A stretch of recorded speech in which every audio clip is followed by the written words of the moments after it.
Hey guys, welcome back to my channel.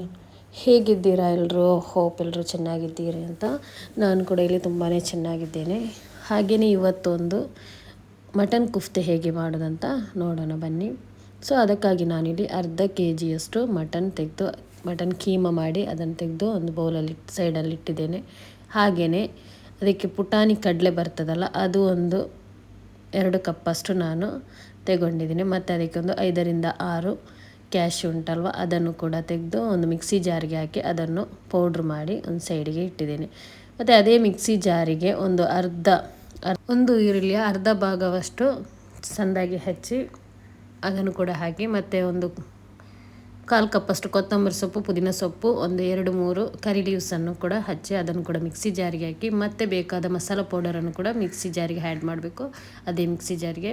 So ಅದಕ್ಕಾಗಿ ನಾನಿಲ್ಲಿ 1/4 tea spoon ಅರಿಶಿನ ಹುಡಿ, 2 ಟೇಬಲ್ ಧನಿಯಾ ಹುಡಿ, 1/4 ಟೀ ಸ್ಪೂನಷ್ಟು ಗರಂ ಮಸಾಲ ಹುಡಿ, ಹಾಗೆಯೇ ಸ್ವಲ್ಪ ಜೀರಿಗೆ ಪೌಡರು 1/4 ಟೀ ಸ್ಪೂನಷ್ಟು, ರುಚಿಗೆ ಬೇಕಾದಷ್ಟು ಉಪ್ಪು, ಮತ್ತು ಅದಕ್ಕೆ ಬೇಕಾದಷ್ಟು ಚಿಲ್ಲಿ ಪೌಡರನ್ನೆಲ್ಲ ಹಾಕಿ, ಮತ್ತು ನಮ್ಮ ಮಟನ್ ಕೀಮಾ ಉಂಟಲ್ವ ಅದನ್ನು ಕೂಡ ಅದಕ್ಕೆ ಮಿಕ್ಸ್ ಮಾಡಿ ಮಿಕ್ಸಿ ಜಾರಿಗೆ ಹಾಕಿ ಚೆನ್ನಾಗಿ ರುಬ್ಬಬೇಕು. ಅದ ನಂತರ ನೀರು ಯಾವುದನ್ನು ಕೂಡ ಆ್ಯಡ್ ಮಾಡಬೇಡಿ, ಯಾಕೆಂದರೆ ಅದು ನೀರು ಆಗ್ತದೆ. ಹಾಗಾಗಿ ಮತ್ತು ಒಂದು ಬೌಲ್ಗೆ ಅದನ್ನು ಟ್ರಾನ್ಸ್ಫರ್ ಮಾಡಿದ ಮೇಲೆ ಅದಕ್ಕೆ ಬೇಕಾದಷ್ಟು ಒಂದು 1/4 ಟೀ ಸ್ಪೂನಷ್ಟು ಶುಂಠಿ ಬೆಳ್ಳುಳ್ಳಿ ಪೇಸ್ಟ್ ಹಾಕಿ, ಮತ್ತು ಅದಕ್ಕೆ ನಾವು ಪೌಡ್ರ್ ಮಾಡಿ ಇಟ್ಟದ್ದು ಪುಟಾಣಿ ಕಡಲೆ ಉಂಟಲ್ಲ ಅದನ್ನು ಇದಕ್ಕೆ ಹಾಕಿ ಚೆನ್ನಾಗಿ ಮಿಕ್ಸ್ ಮಾಡಿ ಈ ಥರ ಆಗಬೇಕು. ನೀರನ್ನು ಆ್ಯಡ್ ಮಾಡಬೇಡಿ, ನೀರಾದರೆ ಅದನ್ನು ನಮಗೊಂದು ಬಾಲ್ ಶೇಪ್ಗೆ ಮಾಡಲಿಕ್ಕೆ ಆಗಲ್ಲ. ಹಾಗಾಗಿ ಸೊ ಇವಾಗ ಅದನ್ನು ನಾನು ಈ ಸೈಜಲ್ಲಿ ಒಂದು ಬಾಲ್ ಸೈಜಲ್ಲಿ ಸಣ್ಣ ಬಾಲ್ ಬರ್ತದಲ್ಲ ಆ ಸೈಜಲ್ಲಿ ನಾನು ಅದನ್ನು ಉಂಡೆ ಮಾಡಿ ಒಂದು ಸೈಡಲ್ಲಿ ಇಟ್ಟಿದ್ದೀನಿ.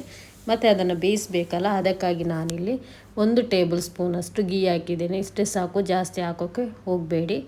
ಮತ್ತು ಸ್ವಲ್ಪ ಕರಿ ಲೀವ್ಸ್ ಹಾಕಿ, ಮತ್ತು ಅರ್ಧ ಆನಿಯನ್ ಉಂಟಲ್ಲ ಅದನ್ನು ಕೂಡ ಹಾಕಿ ಚೆನ್ನಾಗಿ ಫ್ರೈ ಮಾಡಿದ ನಂತರ ನಾವು ಚೆನ್ನಾಗಿ ಫ್ರೈ ಮಾಡಿ ಅದ ನಂತರ ಅದಕ್ಕೆ ಒಂದು 2 ಗ್ಲಾಸಷ್ಟು ನೀರನ್ನು ಹಾಕಿ, ನೀರು ಹಾಕಿದ ಮೇಲೆ ಕುಫ್ತೆ ಉಂಟಲ್ವ ಅದನ್ನು ಕೂಡ ಅದಕ್ಕೆ ಹಾಕಿ ಕವರ್ ಮಾಡಿ ಮುಚ್ಚಿ ಅದನ್ನು ಬೇಯಲಿಕ್ಕೆ ಬಿಡಿ. ಇವಾಗ ನೀರು ಕೂಡ ಡ್ರೈ ಆಗಿದೆ. ನಾನಿದು ಡ್ರೈ ಮಾಡ್ತಾ ಇರೋದು, ಅಂದರೆ ಗ್ರೇವಿ ಥರ ಮಾಡಲ್ಲ.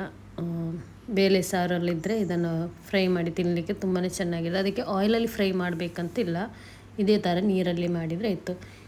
ಮತ್ತು ಸ್ವಲ್ಪ ಮೇಲ್ಗಡೆ ನಾನು ಕಾಶ್ಮೀರ್ ಚಿಲ್ಲಿ ಪೌಡರ್ ಹಾಕಿ ಅದನ್ನು ಮಿಕ್ಸ್ ಮಾಡಿ ಇನ್ನೊಂದು 5 ನಿಮಿಷ ಕವರ್ ಮಾಡಿ ಇಡ್ತೇನೆ. ಇವಾಗ ನಮ್ಮ ಟೇಸ್ಟಿಯಾಗಿರುವ ಕುಫ್ತೆ ರೆಡಿ ಆಯಿತು. ಹೇಗಿದೆ ಅಂತ ನೋಡಿ ನೀವು, ತುಂಬಾ ಚೆನ್ನಾಗಿ ಬಂದಿದೆ. ನೀವು ಕೂಡ ಇದನ್ನು ಮನೆಯಲ್ಲಿ ಟ್ರೈ ಮಾಡಿ, ತುಂಬಾ ಚೆನ್ನಾಗಿರ್ತದೆ. ಹಾಗೆ ನಾನಿಲ್ಲಿ ಕಟ್ ಮಾಡುವಾಗ ತುಂಬಾ ಬಿಸಿ ಇತ್ತು, ಆದರೂ ಕೂಡ ಕಟ್ ಮಾಡಿ ನಿಮಗೆ ತೋರಿಸಿದೆ.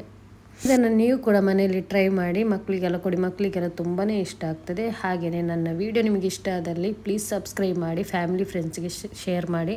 ನೆಕ್ಸ್ಟ್ ವಿಡಿಯೋದಲ್ಲಿ ಸಿಗುವವರೆಗೂ ಬಾಯ್.